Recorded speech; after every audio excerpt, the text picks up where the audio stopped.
TDP కార్యాలయం చంద్రబాబు ఇంటిపై దాడి కేసులో అరెస్టులు కొనసాగుతున్నాయి. వైసీపీ ఎమ్మెల్సీ లేళ్ల అప్పిరెడ్డిని పోలీసులు అరెస్ట్ చేశారు. బెంగళూరులో ఆయన్ను అదుపులోకి తీసుకున్నారు పోలీసులు. మంగళగిరి రూరల్ పిఎస్ కు తరలించారు. దీంతో పోలీస్ స్టేషన్ వద్ద భారీగా బందోబస్తును ఏర్పాటు చేశారు. ఇప్పటికే మాజీ ఎంపీ నందిగాం సురేష్ ను పోలీసులు అరెస్ట్ చేశారు. హైదరాబాద్ లో ఆయన అదుపులోకి తీసుకుని మంగళగిరి తీసుకెళ్లారు.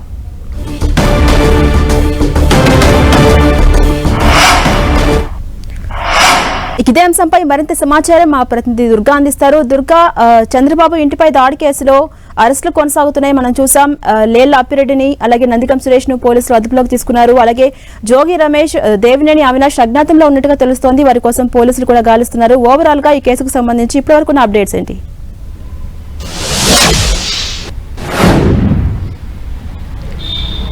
జంజరాని వైఎస్ఆర్సీపీ నేతలకు సంబంధించి కేసులు అనేవి చాలా ఇబ్బంది పెడుతున్నాయని చెప్పాలి. ఎందుకంటే 3 కేసులు ప్రధానంగా, ఒకటి టీడీపీ కార్యాలయం పైన దాడి కేసు, అలాగే చంద్రబాబు నివాసంపైకి దాడి ప్రయత్నం కేసు, దాంతోపాటు గన్నవరం నియోజకవర్గంలో టీడీపీ కార్యాలయం దాడి కేసు. ఈ 3 కేసులు కూడా వైఎస్ఆర్సీపీ నేతలను ఇబ్బంది పెడుతున్నాయి. 3 కేసుల్లో కూడా నిందితులంటూ కూడా కొంతమందిని చేర్చారు. వాళ్ళ కోసం గాలిస్తున్నటువంటి పరిస్థితి కనిపిస్తుంది. ఇప్పటికే మాజీ ఎంపీ నందిగం సురేష్ ఆల్రెడీ నిన్న పోలీసులు హైదరాబాద్లో అదుపులో తీసుకుని మంగళగిరి పోలీస్ స్టేషన్లో విచారణ అనంతరం కోర్టులో ప్రొడ్యూస్ చేశారు. 14 రోజుల రిమాండ్ కూడా నందిగాం సురేష్కి ఆల్రెడీ కోర్టు విధించింది.